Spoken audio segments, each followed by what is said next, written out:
Hey guys, welcome back to the channel. Today I want to discuss flipping.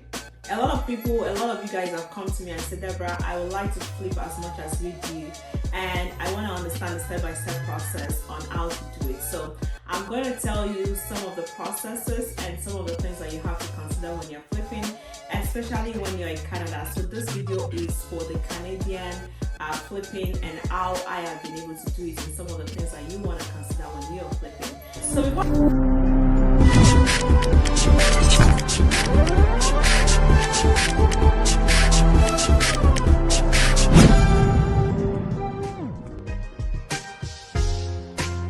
before I go into all of that, who are you, Deborah? How did you come about this information? I have been investing in real estate for over 10 years.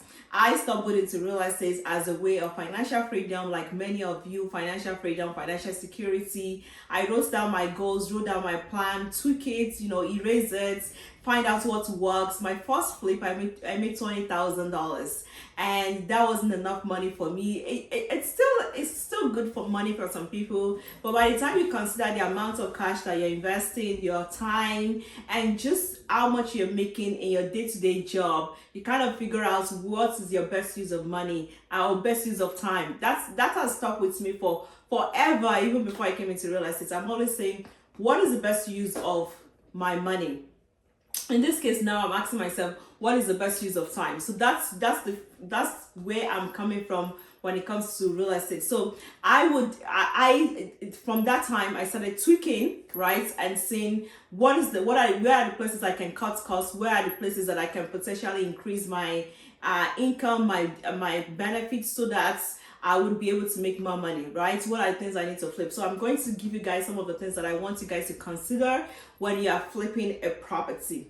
Now, I've flipped in a year, I would flip about 10 properties. That's my average as of now. I do a multiple of other strategies as well, but particularly today, I've been flipping properties on and off for the last 3 to 4 years. Right now I'm doing 10 properties, and I want to tell you guys some of the secrets that I have discovered and some of the things that has not worked for me. Okay.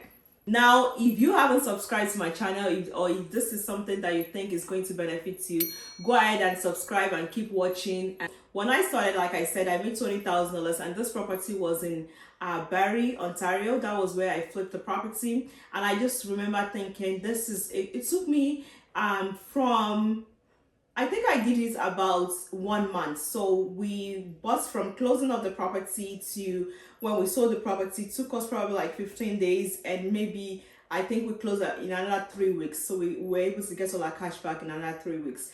And so far right now, when I'm trying to flip, I try to do it cash, so cash down, and I have my buy box. So that's the first thing that you want to understand. What is your buy box? Which area do you want to flip those properties, right? So one of the mistakes that I discovered making, and some of the things that people don't say online, are what I'm going to explain here. So the number one thing is deciding where you're going to buy the property, which is the market that you're going to choose. Let's say you choose the market and you choose the Barrie, like I choose that time. There are different reasons why I choose that, and we're not going to see that in this video. But I chose Barrie, and then I decided that, okay, I started running my numbers. So I'm mostly going to focus on finances. I started running numbers, and this is where I'm going to come to my screen. So I started running my numbers, and I figured out, okay, if I was to do 5%, right? If I was to do 5% down, and this is where I wanted you guys to understand what your numbers are. As a real estate broker, I've done hundreds of this for my students. And when you are buying a property, it's always 3 things that you need. You need your income, right, to be able to qualify if you are going to be using lenders to qualify you for a loan. They will also want to see what kind of job that you're doing. They need down payments, and they need your credit score to be able to figure out if you're a reliable person or not. So if you are buying a house, and some people have come to me and say, Deborah, I want to be able to buy, being smart and all of that, of course, very frugal, and that's how we're able to make more money in real estate. So you have to be frugal at the right spots, though. You have to know the right spots to be frugal. So I buy a property at 5% down. 5% down, I need $25,000 to be able to buy the property. Now, if the property was about $600,000, right? I just want you guys to see the difference. 35% down. The reason why that is 5% of the first 500,000 and 10% of whatever is on top of it. So the $100,000 is going to be 10%, which brings it to 35,000. So let's stick with this scenario. So with 5% down, you can see that you have to put the amortization. The amortization time is 25 years, so it takes you 25 years to be able to pay this. Um, to be able to pay off this property. The interest rate right now, let's assume that you're going for variable, it's about 6%. I'm just gonna use that average right now. That's kind of the average going. Anyways, so let's say 6%. If you put $35,000 down and you put 5% down, automatically you are paying a mortgage insurance of $22,600. And this 22,600 you only put $35,000 down, so you already lost 22,600 in just mortgage insurance. So if you buy property as if when you are flipping property, the earlier you can, you know, renovate the property and then sell the property, the earlier that you can realize your interest, your profits back. And plus, if you are doing that, also you can do maybe 2 or 3 every year, right? So for me, I would try to recycle my money at least 2 to 3 times a year, so which means I'll try to do it between 4 to 6 months every single year. So that's kind of the matrix. That's how I do it. I buy a property at 5% down, and you can see my screen here. With 5% down, I need $25,000 to be able to buy the property. Now if the property was about $600,000, right, I just want you guys to see the difference. 35% down. The reason why that is 5% of the first 500,000 and 10% of whatever is on top of it. So the $100,000 is going to be 10%, which brings it to 35,000.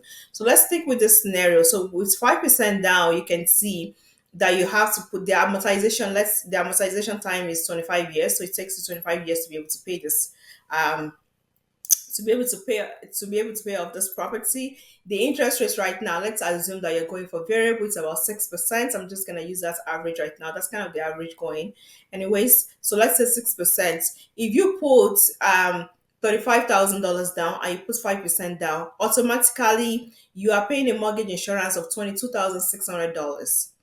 And this 22,600 you only put $35,000 down. So you already lost 22,600 in just mortgage insurance. So if you buy property as if when you are flipping property, the earlier you can, you know, renovate the property and then sell the property, the earlier that you can realize your interest, your profits back. And plus, if you are doing that, also you can do maybe 2 or 3 every year, right? So for me, I would try to recycle my money at least 2 to 3 times a year. So which means I'll try to do it between 4 to 6 months every single year. Okay, so I'll try to do it 4 to 6 months every single year. So that's kind of the matrix. That's how I do it. So now, if you put 5% down and you are going to sell the property within 6 months, you need to put down about $35,000. You're going to pay $22,000 in mortgage insurance. Over here, if you decide to do 10% down payment, going to your mortgage insurance is going to reduce. So you're only paying $16,000 plus. But once you get to 20%, you can see, guys, you're not paying anything in mortgage insurance. So that's very, very important because again, this is going to be money in your pocket. So in fact, 5% at the extreme, which is the minimum required, and 20% down is $120,000. So 5% is $35,000. And the first case, if you put 5% down, you are losing 22,600 out of your pocket. If you put $120,000 down, you're paying 0% for mortgage insurance. Okay, so this is the monthly carrying cost. Guys, you have to understand what your carrying cost is every single month. So why you're flipping the property, and that's why also speed is very important when you're talking about flipping properties, because the faster you're able to flip the property, the faster you are not going to be able to pay this amount out of your pocket, whether it's 3,760 over here or it's $3,071 over here. All right. Now, the other thing that I wanted to figure out, some people have said to me, Deborah, if I am going to be flipping this property, I have read online that I need to put it in my corporate name.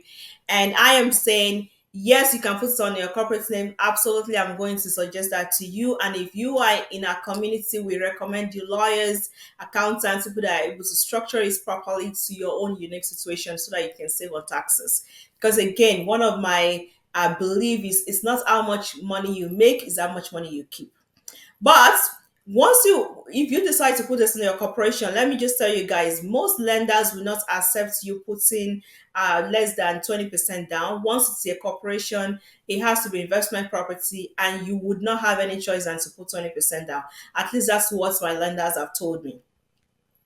Okay, going forward, we also have to think about down payment. So down payments, like as we said, is ranging from 35,000 to $120,000. But over here as well, there are additional fees that you have to consider, especially you're in Ontario. You have to think about land transfer taxes, and your land transfer taxes and other expenses are about 2 to 3% of your the price of the home, and in this case, it's $130,000. So that's additional $10,000 on your down payments that you have to put down when you are trying to flip a property. So again, going back, if you want to flip properties, I'm just telling you about some of the things that you have to consider and the amount of capital that you have to be able to buy this property, right? That's why I brought you to all those numbers. Now, aside from the $120,000 or $130,000 that you'll be putting down, we also have to consider something called renovation fee, because of course you are adding value to this property. This is why you are buying it, right? So you have to consider what your renovation budget is, and your renovation budget depends on, of course, the properties, the things that you've decided to renovate and all of that. And let's say on average your renovation budget is $30,000 to $50,000. Let's pick the random number, $40,000. You also have to add additional $40,000 plus your $130,000 into in your pocket to be able to renovate your property, right? So that's about 130 plus 40,000 is $170,000. So that's the amount of money that you will need logically to be able to renovate properties using this system that I have just described over here. If you are going to flip property with 5% down, I'm not saying it's not possible. You would need to put it on your name. You will also need to consider maybe the length of time. Maybe it's something that you want to do house hacking. You live in the property, you renovate it slowly, and that is going to prevent you from paying the taxes that the government has mandated right now.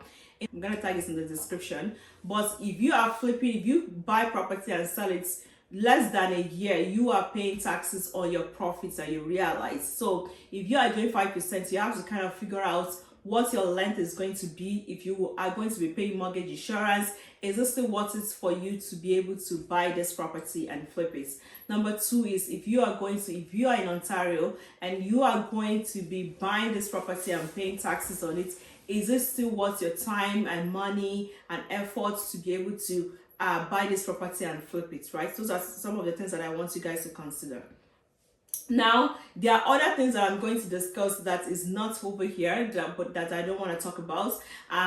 Things like how to invest creatively, right? Creatively, so that you are not bringing all of the money out of your pocket. You can consider that. You can also consider JVing with people, right? And you have $50,000. This person, you have three other friends that has $50,000, and you guys can come together and flip your first property to be able to help you to cut down on that losing of $22,000. And in my program, I do help you to run the numbers, teach you how to analyze the deals, which markets you are going to be buying from, which markets make sense, and all of that.